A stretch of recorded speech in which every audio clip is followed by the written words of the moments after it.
बिस्मिल्लाहिर्रहमानिर्रहीम। अस्सलाम वालेकुम वरहमतुल्लाहि वबरकातुह। आज की स्पीच शुरू करने से पहले मैं आपको एक वीडियो दिखाना चाहता हूँ। खैर ऐसे नज़र तो नहीं आएगी, शायद आप लोगों को आवाज़ आ जाए थोड़ी सी। मैंने देखा बड़े बड़े दाढ़ियों वाले उसके साथ जो खूबसूरत बैठे हुए हम कहीं इनकार करें तो काफिर न हो जाए, अगर हम कहीं इनकार करें तो कहीं काफिर न हो जाए। मौलाना साहब ये फरमा रहे हैं कि बड़े बड़े दाढ़ियों वाले उनके सामने ऐसे बैठे हैं कि जैसे अगर वो ना मानेंगे कहीं काफिर ही ना हो जाए, और ये कि बहुत सारे लोग तो हर किसी के साथ शामिल हो जाते हैं, जरा नम हो तो ये मट्टी पर तो बड़ी जरखेज है। अब मैं ये बताना चाहता हूँ कि ये लोग जो बड़े बड़े दाढ़ियों वाले हैं ये क्यों बैठे हुए हैं, और जबकि मेरी दाढ़ी नहीं है। तो उसकी एक ही रीज़न है कि अब मैं आप लोगों के सामने हूँ, ना मेरी दाढ़ी है, ना मैं रिलीजियस पर्सन हूँ, और ना मेरी कोई नमाज़ें हैं, ना मेरा कोई शायद कोई और नेक अमल हो। तो आखिर ऐसी कौन सी वजह है जो आप लोग यहाँ पे आ जाते हैं? तो ये चीज़ मैं आज डिस्कस करना चाहता हूँ। तो ये जो मौलाना हैं, इन्होंने कहा कि बड़े बड़े दाढ़ियों वाले ऐसे अल्लाह माफ़ करे खौफज़दा होके बैठे हैं। ऐसी बात बिल्कुल भी नहीं है। मैं इन लोगों के, आप लोगों के मशवरे से चलता हूँ, और आज आपने देखा है कि मैंने 3 पीस सूट भी पहना हुआ है। तो ये मैंने लाइफ में पहली बार पहना है, और मैंने इन्हीं लोगों के कहने पे पहना है। तो ऐसी बात बिल्कुल भी नहीं है। अब मैं ये बताना चाहता हूँ कि ये लोग क्यों यहाँ पे बैठे हुए हैं। यानी अगर आप देखें तो पूरी दुनिया से लोग बिलीव करते हैं ड्रीम्स का, तो वो क्यों करते हैं? तो उसकी एक ही रीज़न अल्लाह ने ख्वाबों में दिखाई, 2 रीज़न्स दिखाई। तो पहली तो ये कि अगर अल्लाह रहमान ना होता तो आज ना मैं यहाँ पे होता और ना आप लोग यहाँ पे होते। और दूसरी जो रीज़न है, पहले पे मैं थोड़ा सा एक्सप्लेन करूँगा कि 2007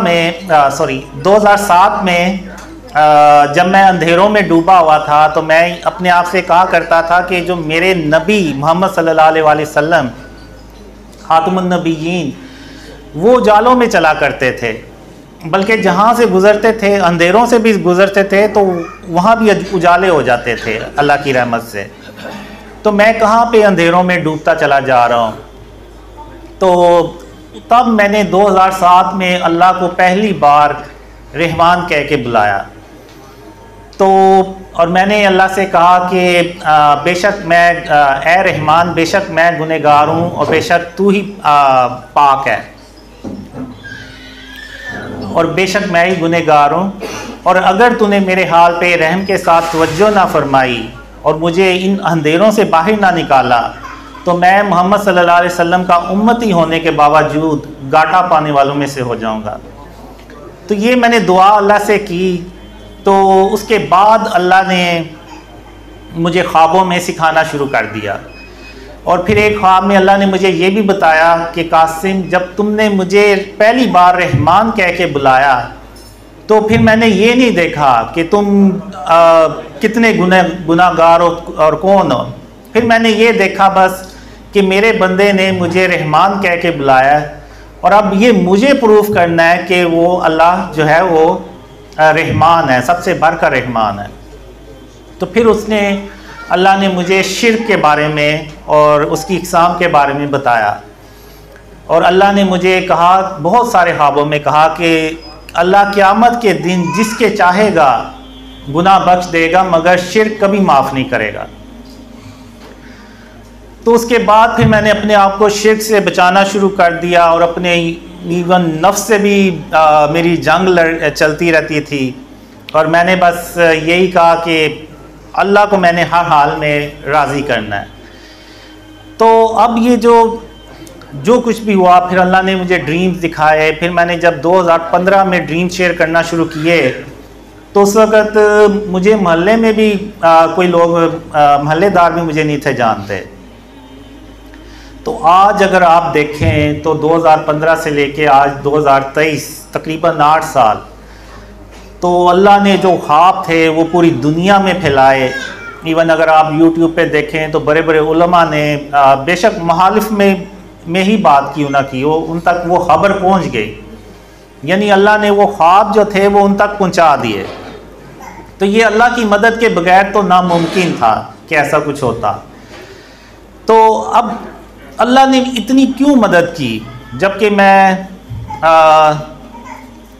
रिलीजियस भी नहीं हूँ और मेरी दाढ़ी भी नहीं है और ना मैं कोई इतना अच्छा इंसान हूँ। तो अल्लाह ने मुझे एक ही रीज़न बताई, जो दूसरी रीज़न जो थी वो ये बताई अल्लाह ने कि कासिम, मैं तेरी सिर्फ इसलिए मदद कर रहा हूँ कि तूने अपने आप को शिर्क और उसकी इक़साम से बचाना शुरू कर दिया।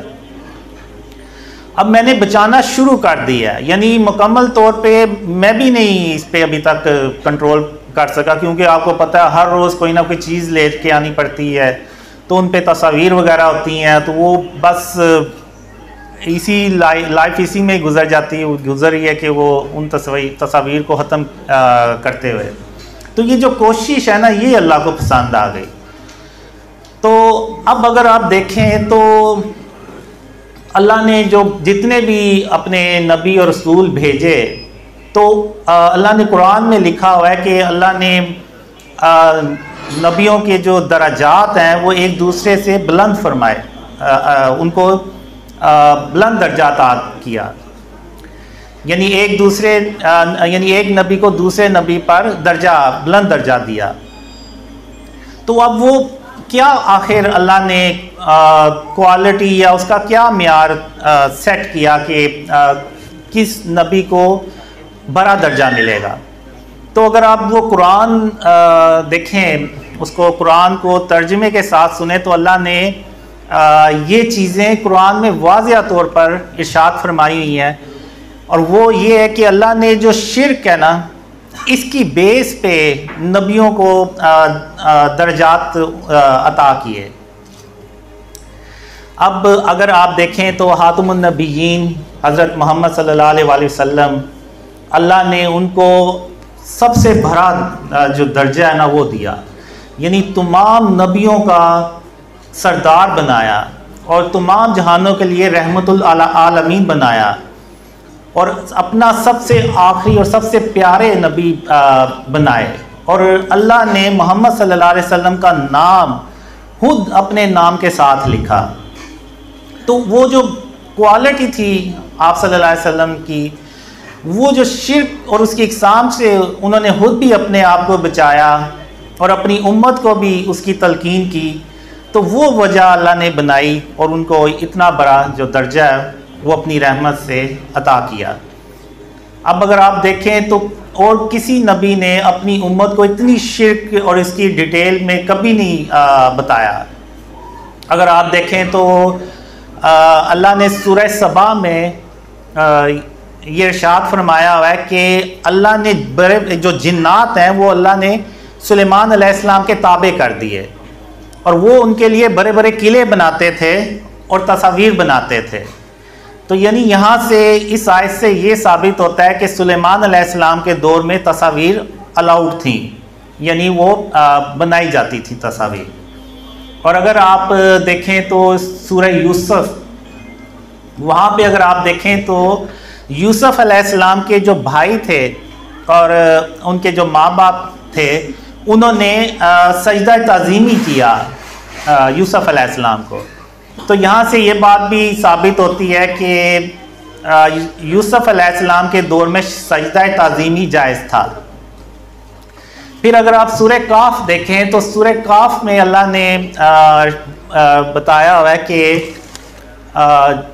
जो लोग थे, जब असहाबे काफ दोबारा अल्लाह ने उनको जगाया, तो कुछ लोगों ने ये मशवरा दिया कि हम इनकी जगह पे मज़ार बनाएंगे, बिल्डिंग बनाएंगे, यानी मज़ार बनाएंगे। तो यानी यहाँ से ये साबित होता है कि उस दौर में, ईसा अलैहिस्सलाम के दौर में, मिज़ारात या मकबरे जो थे ये भी अलाउड थे। तो जब हज़रत मोहम्मद सल्लल्लाहु अलैहि वसल्लम, अल्लाह के आखिरी रसूल सल्लल्लाहु अलैहि वसल्लम आए, तो आप सल्लल्लाहु अलैहि वसल्लम ने जो सजदा तज़ीमी था उसको भी हराम, यानी शिर्क की कैटेगरी में डाल दिया, और जो तस्वीर थी उनको भी हराम करार दे दिया, यानी शिर्क की कैटेगरी में डाल दिया। और जो मिज़ारात है, यानी एक हदीस है कि आप सल्लल्लाहु अलैहि वसल्लम ने हज़रत अली रज़ी ताला अन्हु को ये मिशन दिया कि जितनी भी कब्रें हैं उन सबको बराबर कर दें, और जितनी भी तस्वीर और बुत हैं उन सबको तोड़ दें और ख़त्म कर दें। तो आप सल्लल्लाहु अलैहि वसल्लम ने ये तीनों ही चीज़ें ख़त्म कर दी, क्योंकि आप सल्लल्लाहु अलैहि वसल्लम को पता था कि बाद में जो है ना ये उम्मत मकबरे बना के, मिज़ार बना के, तो वो वहाँ पे मन्नतें मांगेंगे। सजदे भी हमने करते हुए देखा। अगर आप देखें तो हमारे ये जो पिछले वज़ीर आज़म थे इमरान खान, उन्होंने तो एक कब्र को जाके सजदा भी किया। अगर वो कब्रें सारी हम आप सल्लल्लाहु अलैहि वसल्लम की सुन्नत पे और हुक्म पे अमल करते तो सारी कब्रें बराबर होनी थी, कोई मकबरा नहीं था ना, और ना मकबरा होता ना ये सजदे करते। तो अब इतनी डिटेल में हज़रत मोहम्मद सल्लल्लाहु अलैहि वसल्लम ने अपनी उम्मत को शिर्क और उसकी इक़साम के बारे में बताया।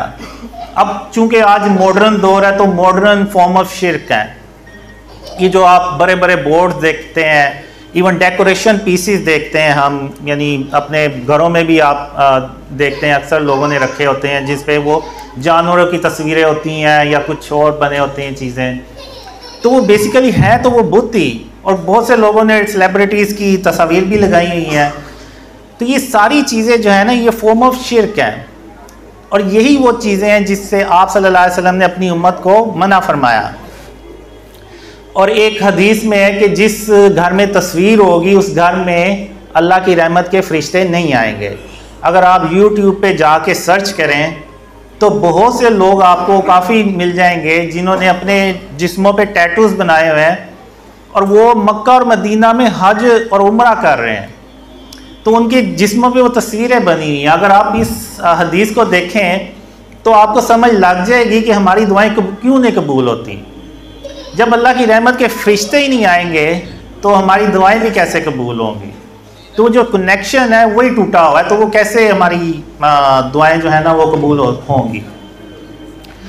तो अब ये चीज़ बनी कि अल्लाह ने, यानी अल्लाह जो है ना वो मोहम्मद सल्लल्लाहु अलैहि वसल्लम से बहुत ज़्यादा खुश हुआ। और शिर्क के बारे में अल्लाह ने इरशाद फरमाया हुआ है, कुरान में जगह जगह इरशाद फरमाया हुआ है, और सूरह लकमान में अल्लाह ने इरशाद फरमाया कि शिर्क तो सबसे बड़ा जुल्म है, इन्ना शिर्क का लजुल्मुन अजीम। और एक कुरान में और जगह अल्लाह ने इरशाद फरमाया कि जो शिर्क करता है वो, जिसने शिर्क किया उसने गोया अपनी जान पे जुल्म किया। तो अगर हम एंड ऑफ टाइम से रिलेटेड अहादीस पढ़ें तो उनमें ये लिखा हुआ है वाज़िया तौर पे कि करीब क़यामत के जो दुनिया है ना वो पूरी शिर्क से, ये जुल्म से भर चुकी होगी। तो अभी कुछ दिन पहले हम लाहौर में एक मीटिंग कर रहे थे, तो वहाँ पे मुबश्शिर साहब हैं, अगर मैं गलत भूल नहीं रहा उनका नाम, तो उन्होंने ये बात बताई कि जो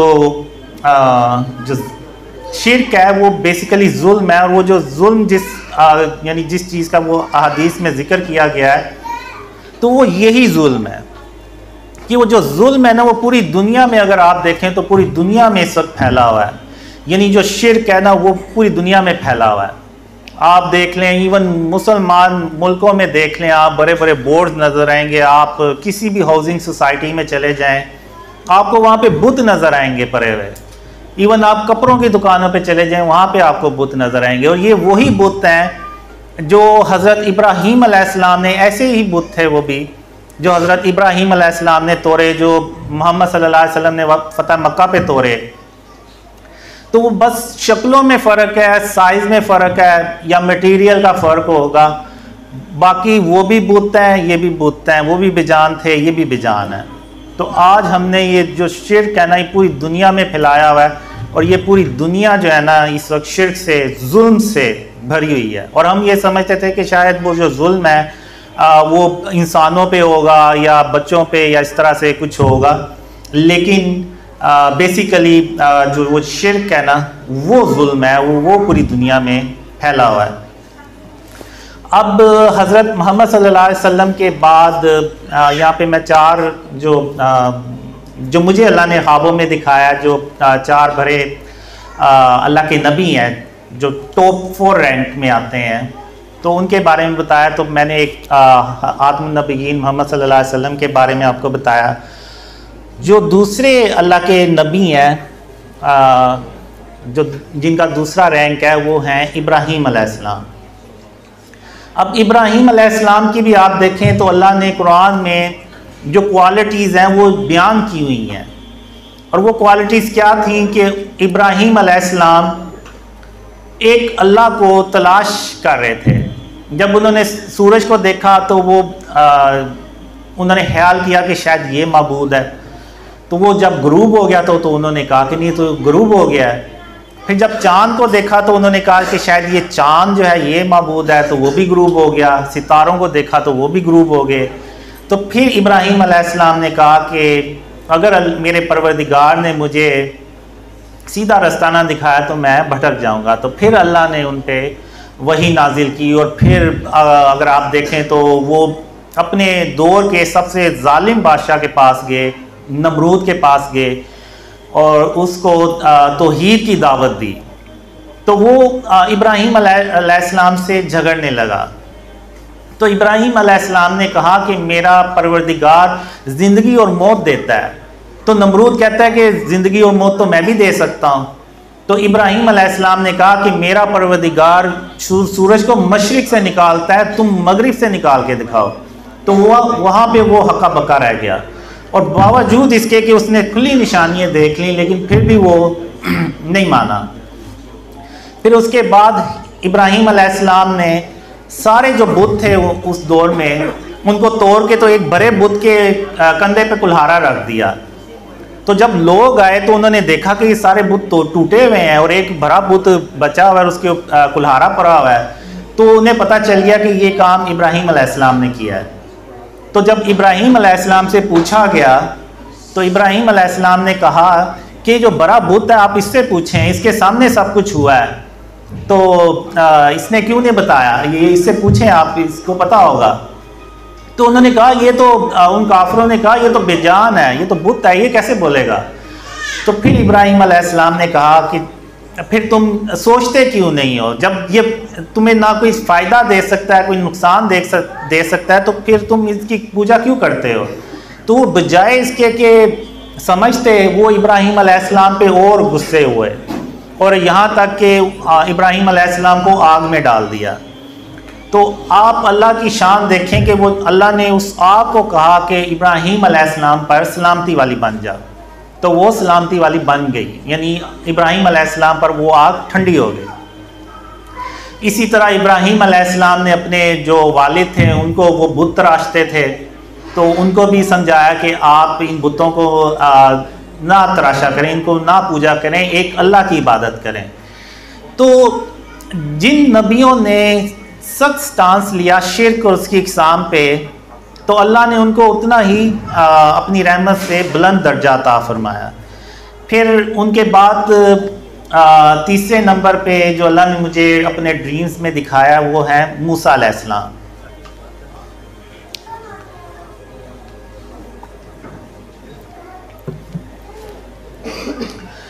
तो मूसा अलैहिस्सलाम का जिक्र तो कुरान में काफ़ी जगह पे है।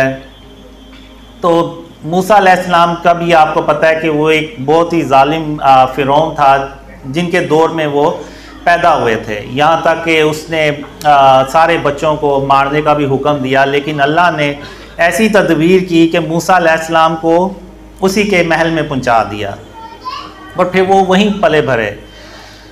तो फिर उसके बाद जब अल्लाह ने मूसा अलैहिस्सलाम पे से कलाम किया और ये कहा कि फ़िरौन के पास जाओ और उससे नरमी से बात करना कि शायद वो समझ जाए, तो फिर मूसा अलैहिस्सलाम अल्लाह के मोजज़ात लेके उनके पास गए। फिर जब जादूगरों ने अपनी रस्सियाँ डाली और मूसा अलैहिस्सलाम ने अपना आसा डाला तो वो उन सब रस्सियों को एक एक करके निगल गए।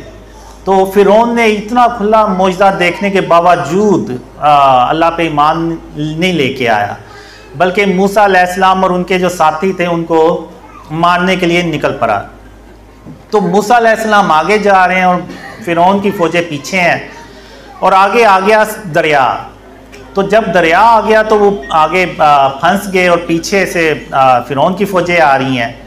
तो मूसा अलैहिस्सलाम के साथ जो लोग थे उन्होंने कहा कि मूसा अलैहिस्सलाम हम तो फंस गए हैं। तो मूसा अलैहिस्सलाम ने कहा कि नहीं, मेरा परवरदिगार मेरे साथ है, मेरा अल्लाह मेरे साथ है और वही मुझे रास्ता दिखाएगा। तो फिर अल्लाह ने कहा कि अपना आसा जो है ना वो दरिया पे मारें। तो जब उन्होंने दरिया पे मारा तो वो दो टुकड़े हो गया और मूसा अलैहिस्सलाम वहाँ से निकल गए और अल्लाह ने फ़िरौन को वहीं पकड़ लिया और वो उसको वहीं डुबो दिया। तो उसके बाद मूसा अलैहिस्सलाम को तूर पे अल्लाह से कलाम कर रहे थे। तो अल्लाह ने उनसे कहा कि मूसा अलैहिस्सलाम आपको पता है कि आपकी जो कौम है वो पीछे शिर्क में पड़ गई है। तो मूसा अलैहिस्सलाम ये सुन के तो वो वहाँ से गुस्से की हालत में चल पड़े। और यहाँ पे अब देखें कि हारून अलैहिस्सलाम अल्लाह के नबी भी हैं और मूसा अलैहिस्सलाम के बड़े भाई भी हैं, यानी दो दो दर्जे यहाँ पे आ गए, दो दो रैंक्स आ गए। लेकिन जब शिर्क की बात आई तो फिर मूसा अलैहिस्सलाम ने ये नहीं देखा। फिर वो मूसा अलैहिस्सलाम गुस्से में आए और हारून अलैहिस्सलाम के सर के बाल पकड़े और दाढ़ी के बाल पकड़े और उन्हें यानी थोड़ा सा गुस्से में कहा कि आपने इस कौम को शिर्क करने से क्यों नहीं रोका। तो यानी जब शिर्क की बात आई तो मूसा अलैहिस्सलाम ने नहीं देखा कुछ, यानी इतना सख्त उन्होंने स्टांस लिया शिर्क के ऊपर। तो अल्लाह ने आप देखें उनको तीसरा जो दर्जा रैंक है अपने नबियों में वो अपनी रहमत से दिया। तो अब यहाँ पे चौथे जो नबी हैं वो मैं आपसे पूछूंगा कि आप बताएं कि वो चौथे नबी जो हैं वो कौन होंगे, क्योंकि अल्लाह ने कुरान में जो है ना वो उनका भी जिक्र किया है काफ़ी।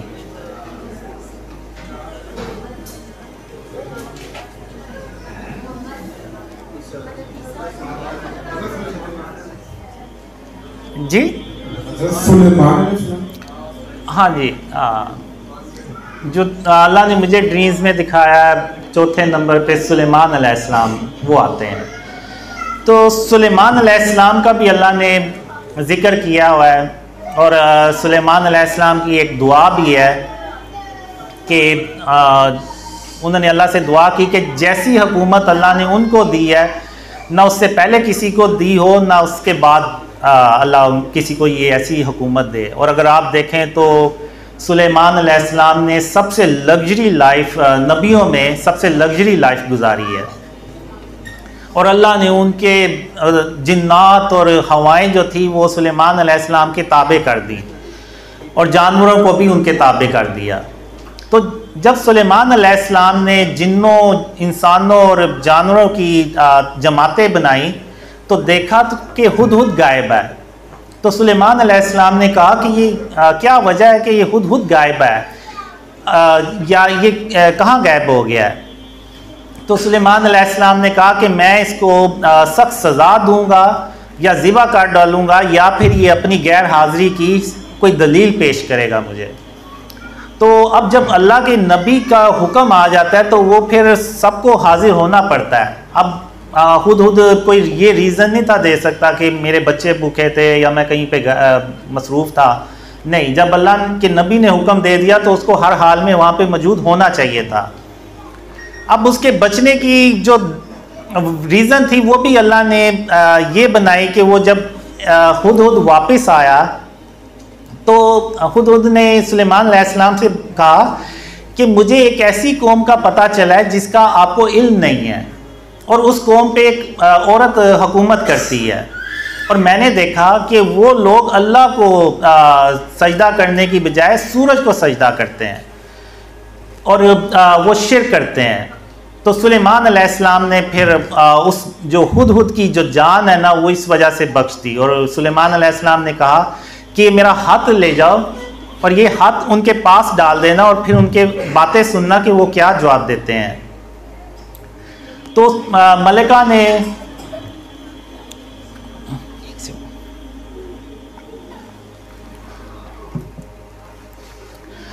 मलिका ने हाथ पढ़ा कि बिस्मिल्लाहिर्रहमानिर्रहीम, ये हाथ सुलेमान अलैहिस्सलाम की तरफ से है, और वो कहते हैं कि मती फरमाबरदार हो के मेरे पास चले आओ और शिर्क को छोड़ दो, नहीं तो वो जो है वो जंग करेंगे।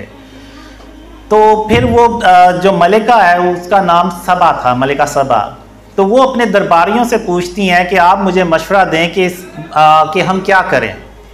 तो उनके जो दरबारी थे वो कहते हैं कि हम सख्त जंगजू हैं और हम जंग के लिए तैयार हैं, लेकिन आप जो मशवरा दें तो सोच समझ के दें।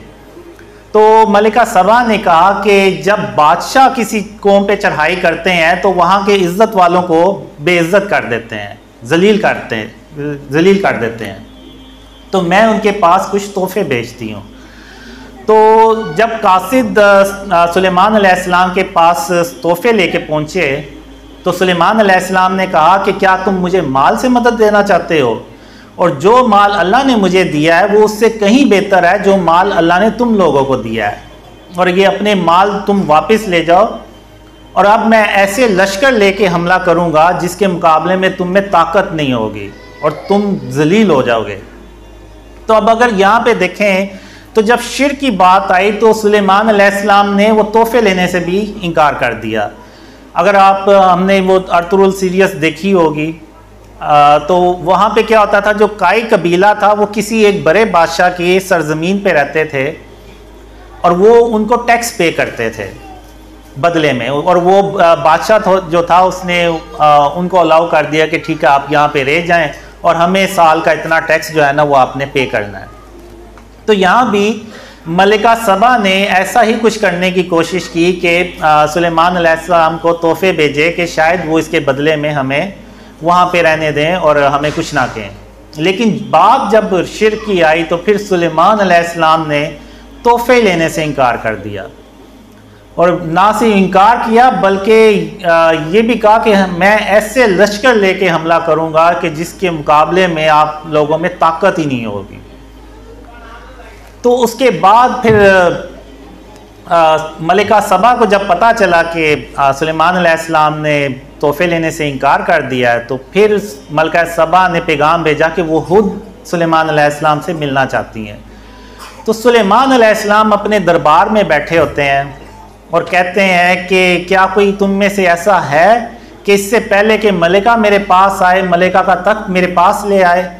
तो जिन्नात में से एक कवि हैकल जिन्न उठता है और कहता है कि आप इससे पहले कि आप अपनी सीट से जगह से उठें, मैं उसको आपके पास ला हाज़िर करता हूँ और मैं ईमानतदार भी हूँ। अब एक शख्स, कुरान में एक शख्स का जिक्र है, वल्लाह आलम वो एक आम शख्स भी हो सकता है, कोई भी हो सकता है। तो वो सुलेमान अलैहिस्सलाम से कहता है कि मैं आपकी आंख के झपकने से पहले मलिका का तख्त आपके पास ले आता हूँ। तो सुलेमान अलैहिस्सलाम ने जब मलिका का तख्त अपने सामने देखा तो वहाँ पे सुलेमान अलैहिस्सलाम ने कहा कि ये मेरे परवरदिगार का फजल है कि मुझे आजमाए कि मैं अल्लाह का शुक्र अदा करता हूँ या कुफरान नेमत करता हूँ। और जो कोई अल्लाह का शुक्र अदा करता है तो अपनी ही जान के फ़ायदे के लिए अल्लाह का शुक्र अदा करता है, और जो कोई नाशुक्री करता है तो मेरा परवरदिगार बेनियाज है, कर्म करने वाला है। तो यहाँ पे आप देखें तो सुलेमान अलैहिस्सलाम अगर चाहते तो वो हवाओं को खुद हुक्म देते थे और वो हवाएं मलिका का तक ले आते, लेकिन सुलेमान अलैहिस्सलाम ने यहाँ पे शायद ये देखना चाहा कि क्या अल्लाह ने ऐसा इल्म किसी और को भी दिया जैसा इल्म उनके पास है।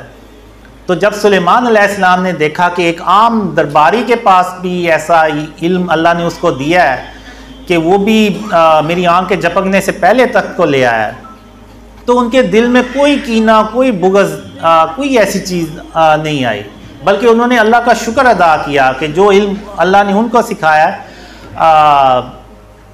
उस पे उन्होंने अल्लाह का शुक्र अदा किया। वरना अगर आज आप देखें तो बड़े बड़े उलमा इन ड्रीम्स की मुखालफत क्यों कर रहे हैं? वो इसलिए कर रहे हैं कि एक ऐसे शख्स को अल्लाह ने ख्वाब दिखा दिए हैं कि जिसकी ना दाढ़ी है ना कोई नेक अमाल है, तो ये चीज़ उनसे जो है ना वो आप कह लें कि हज़म ही नहीं हो रही। तो अब यहाँ पे अगर कोई बादशाह या कुछ और है तो वो तो यानी इन लोगों की तरह के कोई होता तो वो तो यही कहता कि ये तो मेरी बादशाहत को चैलेंज कर दिया है कि तो कल को अपनी सल्तनत बना लेगा और ये कर लेगा। लेकिन सुलेमान अलैहिस्सलाम ने अल्लाह का शुक्र अदा किया। तो हमें अल्लाह के नबियों से सीखना चाहिए, उनकी सुन्नत से, कि जब उनके दौर में भी ऐसे वाक़यात होते तो वो अल्लाह का शुक्र अदा करते थे, ना कि कोई कीना और बुग़्ज़ रखते थे।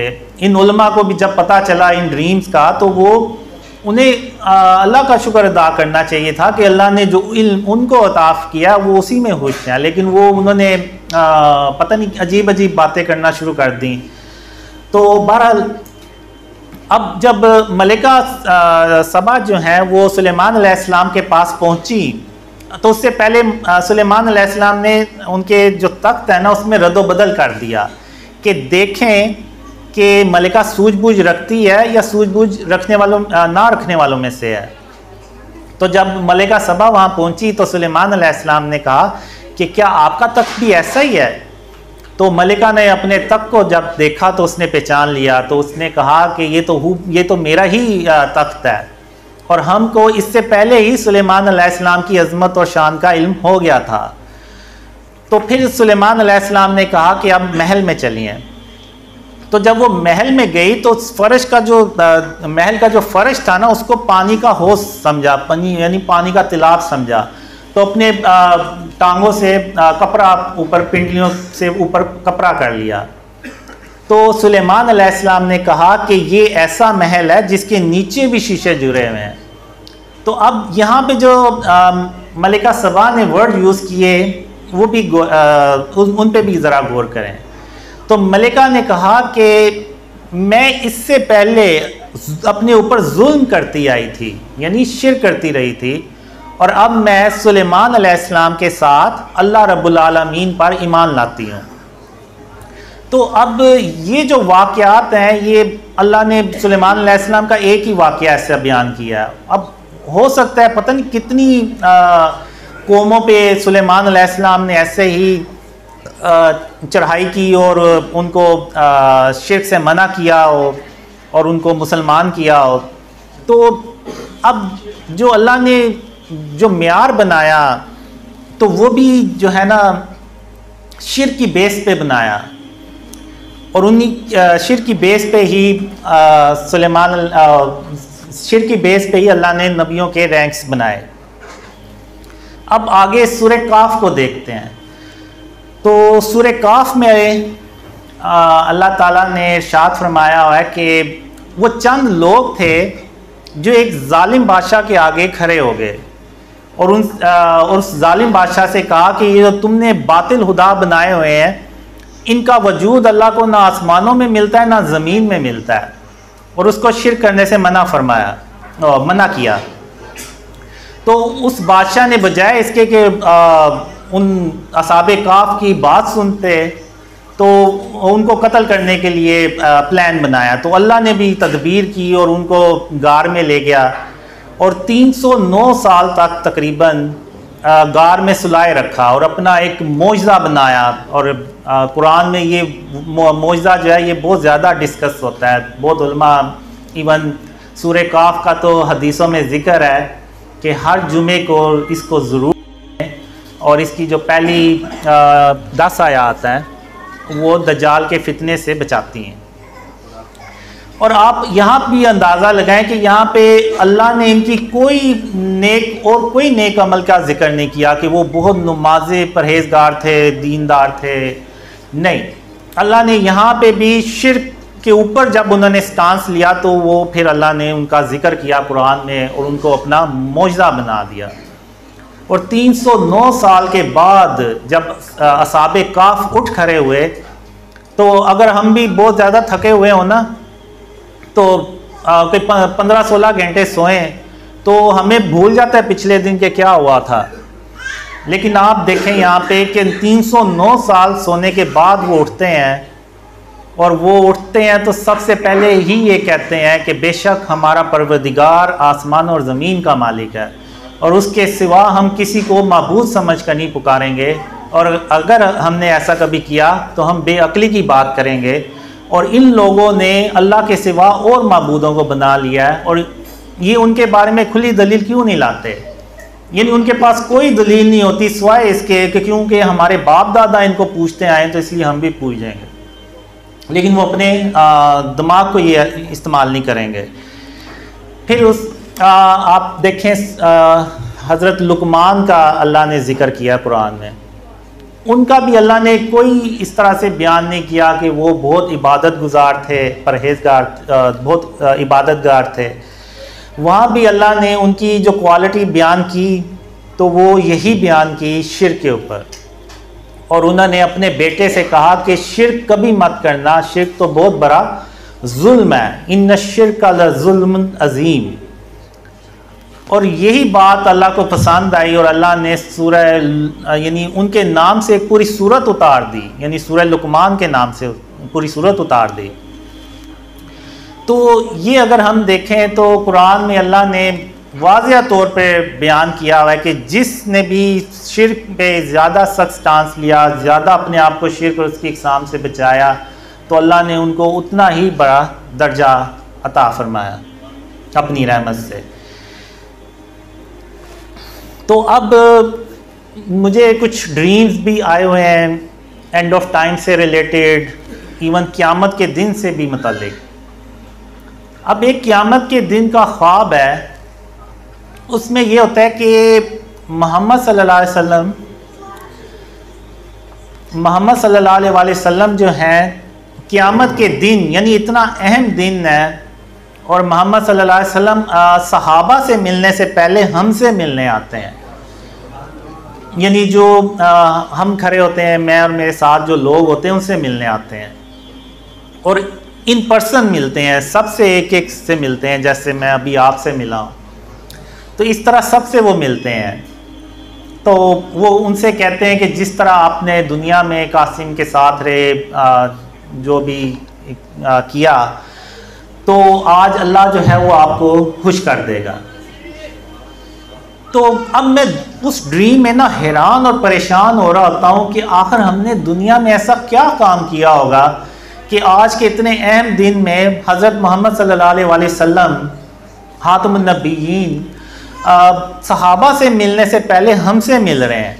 और सहाबा जो 4 बड़े सहाबा हैं खुलफाए राशिदीन, वो हमारी तरफ देख रहे होते हैं और ऐसी निगाहों से देख रहे होते हैं कि आखिर ये लोग कौन हैं कि आज के दिन मोहम्मद सल्लल्लाहु अलैहि वसल्लम इनसे मिल रहे हैं और इनसे पहले मिल रहे हैं, हमसे नहीं मिल रहे। तो उससे मुझे नहीं पता चला कि आखिर ये हम दुनिया में ऐसा क्या काम करेंगे जो अल्लाह और मोहम्मद सल्लल्लाहु अलैहि वसल्लम हमसे इतना खुश होंगे। तो ये कई साल तक मेरे जहन में बस सवाल ही रह गए, और उसके बाद भी मुझे काफ़ी ड्रीम्स आए जिसमें एक काफ़ी मैं जिक्र भी करता हूँ इन लोगों से कि ट्रेन का, कि हम ट्रेन पे जा रहे होते हैं ईसा अलैहिस्सलाम से मिलने। तो मैं कहता हूँ कि आखिर ये जो ट्रेन पे जो लोग जाते हैं ये कौन लोग होंगे? तो अल्लाह यानी उनको कैसे चुनेगा, या क्या इनका वो चुनने की जो बुनियाद है वो क्या होगी, म्यार क्या होगा चुनने का? तो अब मुझे समझ आई जब मैंने ड्रीम शेयर करना शुरू किए, जब शिर्क और उसकी इक़साम के बारे में बताना शुरू किया। तो और एक ड्रीम में अल्लाह ने मुझे ये भी काफ़ी ड्रीम्स में अल्लाह ने मुझे ये भी कहा कि कासिम मैं तेरी सिर्फ इसलिए मदद कर रहा हूँ कि तूने अपने आप को शिर्क और उसकी इक़साम से बचाना शुरू कर दिया। तो अब मुझे ये समझ लगी है कि बेसिकली हम जो ये शिर्क और उसकी इक़साम का जो पैगाम दुनिया में फैला रहे हैं और पूरी उम्मत को दे रहे हैं कि जो शिर्क है ये सबसे बड़ा जुल्म है, और ये दुनिया सब जुल्म से भर चुकी है। और अब इस जुल्म से भरी हुई दुनिया को अल्लाह की मदद से और उसकी रहमत से हम जब ख़त्म करेंगे इस जुल्म को, और फिर हज़रत और फिर ख़ातमुन नबीयीन मोहम्मद सल्लल्लाहु अलैहि वसल्लम का जो सच्चा इस्लाम है वो फैलेगा, तो फिर ये दुनिया अमन से भरती है। और ये बेसिक तो ये कि ये जो जुल्म है ये अल्लाह की मदद से हम करते हैं, ख़त्म करते हैं। तो अल्लाह जो है ना वो इस अमल से हमारे इस अमल से खुश होता है, और यही वो वजह बनती है कि अल्लाह के रसूल सल्लल्लाहु अलैहि वसल्लम क़यामत के दिन सहाबा से मिलने से पहले हमसे मिलते हैं। तो इसलिए जितनी भी स्पीचेस होती हैं, जितना भी इंटरव्यूज़ होते हैं, मैं पूरी कोशिश करता हूँ कि शिर्क के बारे में अवेयरनेस फैलाई जाए, लोगों को बताया जाए कि जो शिर्क है ना इससे हमने हर हाल में अपने आप को बचाना है और लोगों को भी तलकीन करनी है। अभी ये जो देखें आप कहते हैं जो फ़लस्तीन में हो रहा है, ये क्यों नहीं अल्लाह हमारी मदद कर रहा है, और अल्लाह हमारी मदद क्यों करे जबकि हम शिर्क कर रहे हैं। एक तरफ यानी अब देखें इससे बड़ी मुनाफिकत की और क्या मिसाल हो सकती है कि एक तरफ हम कहते हैं कि अल्लाह एक है, उसका कोई शरीक नहीं है, और ना वो अपने हुक्म में किसी को शरीक करता है, लेकिन दूसरी तरफ फिर हम मज़ारों पे भी जाते हैं और उनसे मन्नतें भी मांगते हैं और उनको सजदे भी करते हैं, और हमने बुत भी रखे हुए हैं अपने घरों में और तस्वीरें भी लगाई हुई हैं। तो फिर इससे बड़ी और क्या मुनाफिकत है कि हमारे एक्शन तो सारे वो हैं जो मुशरकों वाले हैं, और जो बस ज़ुबान से हम कहते हैं कि अल्लाह एक है और उसका कोई शरीक नहीं है। अब जो काफ़िर लोग हैं वो जो बुत बनाते हैं बातिल खुदाओं के, वो क्या कहते हैं कि ये वो मानते हैं बेसिकली कि अल्लाह एक है, लेकिन वो उन बुतों को अल्लाह के साथ शरीक ठहराते हैं कि ये अल्लाह के यहाँ मकबूल हैं और ये हमारी सिफारिश कर सकते हैं। तो बेसिकली वो ये करते हैं। तो अगर आज हम भी जो मज़ारों पे इधर उधर जाके करते हैं, बेसिकली हम वही कुछ कर रहे हैं जो काफिर करते हैं, लेकिन बस उसका तरीका कुछ हो रहा है, लेकिन चीज़ वही है। तो इसलिए जो ख़ातमुन नबीयीन हज़रत मोहम्मद सल्लल्लाहु अलैहि वसल्लम ने हज़रत अली रज़ी ताला अन्हु को जो मिशन दिया था वो यही था कि जितनी भी कब्रें हैं उन सबको बराबर कर दें और जितने भी बुत और तस्वीरें हैं उन सबको ख़त्म कर दें। और हदीसों में भी है कि जिस घर में तस्वीर होगी वहाँ पे अल्लाह की रहमत के फरिश्ते नहीं आएंगे। तो इसलिए हमें जो है ना वो इस चीज़ पे फोकस रखना है कि जब तक हम अपने आप को शिर्क और उसकी इक़साम से नहीं बचाएंगे, अल्लाह जो है ना वो हमारी मदद नहीं करेगा। अभी इसी साल के शुरू में मैं अल्लाह से यानी कहता हूँ कि अभी तक जो है वो ड्रीम्स वैसे नहीं फैले जैसे कि फैलने चाहिए थे। तो फिर अल्लाह ने मुझे कहा कि कासिम जब तक तुम शिर्क को नहीं ना ख़त्म करोगे तो तब तक मेरी मदद तुम तक नहीं आएगी। अब हुआ ये था कि कुछ अखबारें थीं वो मेरे कैबिनेट में पड़ी हुई थी और मैं भूल गया था कि मेरे कैबिनेट में वो अखबारें पड़ी हुई हैं। तो उस ख्वाब में बेसिकली अल्लाह मुझे कहता है कि कासिम जब तक तुम इन अखबारों को ख़त्म नहीं ना करोगे तो तब तक मेरी मदद तुम भूल जाओ कि मेरी मदद तुम तक आएगी। तो फिर मैंने कहा कि मेरे ये कैबिनेट में अखबारें कहाँ से आ गई हैं, मेरे तो कैबिनेट में नहीं थी। तो फिर मैं ड्रीम में मुझे ख्याल आता है कि हाँ वो जो मेरे न्यूज़पेपर में इंटरव्यूज़ छपे थे तो वो अखबारें मेरे कैबिनेट में पड़ी हैं, लेकिन फिर मैं कहता हूँ कि नहीं मुझे उनकी ज़रूरत है तो वो मैं रख सकता हूँ। लेकिन फिर मैं ड्रीम में ही अपने आप को कहता हूँ कि नहीं मुझे सिर्फ उतने ही अखबार की ज़रूरत है जितने के उस इंटरव्यू छपा है, बाकी अखबार की ज़रूरत नहीं है। तो फिर मैं कहता हूँ कि अभी मैं सो रहा हूँ तो जब मैं उठूँगा तो सबसे पहले मैं ये काम करूँगा। तो जब मैं उठा तो मैंने अपने अलमारी को टटोला तो वो फिर मुझे अखबारें जो है ना वो मिल गई। वो असल में एक ब्राउन कलर का इन्वेलप था, उसके अंदर वो पड़ी हुई थी। तो जब मैंने उनको खोल के देखा तो मैं यानी सर पकड़ के बैठ गया। उसमें तो बड़ी बड़ी तस्वीरें भी थी, जाहिर सी बात है आपने देखी होंगी, इश्तिहार भी छपते हैं, सारा कुछ तस्वीरें होती हैं। तो मैं बड़ा वो शर्मिंदा भी हुआ कि मेरे अपने यानी कैबिनेट में पढ़ी या मुझे पता ही नहीं चला जब तक कि अल्लाह ने ना बता दिया मुझे। तो फिर मैंने उन अखबारों को ज़ाया किया। तो इवन मैंने अपना इंटरव्यू वाला पार्ट भी नहीं रखा। तो फिर उसके बाद आप देखें तो यानी अल्लाह ने ऐसी मदद की कि पूरी दुनिया में जो ड्रीम्स हैं ना वो फैले। और इवन अगर आप देखें तो बड़े बड़े मुफ्तीज़ जो हैं उन्होंने भी बात की। मुझे इससे कोई मसला नहीं है, वो मेरे बारे में जो मर्ज़ी कहते फिरें। मुझे बस एक चीज़ की खुशी होती ये है कि चलो उन तक ये पैगाम तो पहुंच गया कि एक बंदा है उसको ड्रीम्स आते हैं। तो वो शायद कभी सोचें कि आखिर इसके ख्वाबों में सबसे अहम पैगाम क्या है। तो वो ज़रूर इस चीज़ को देखेंगे कि सबसे अहम पैगाम जो है ना वो शिर्क और उसकी इक़साम से जब तक हम नहीं बचाएंगे तो अल्लाह की मदद जो है ना वो नहीं आएगी। तो इसलिए आपने देखा मैंने कभी किसी आलिम के बारे में कोई बात ही नहीं की। वो इसलिए कि मैंने कहा कि मेरा काम जो अल्लाह ने मुझे जिस काम पे लगाया है कि वो शिर्क और उसकी इक़साम के बारे में लोगों को, इस उम्मत को बताना है, तो वो मेरा काम अल्लाह की मदद से हो रहा है। तो अब इंशाल्लाह क्वेश्चन आंसर, उनके सवाल और उनके जवाबात शुरू करते हैं।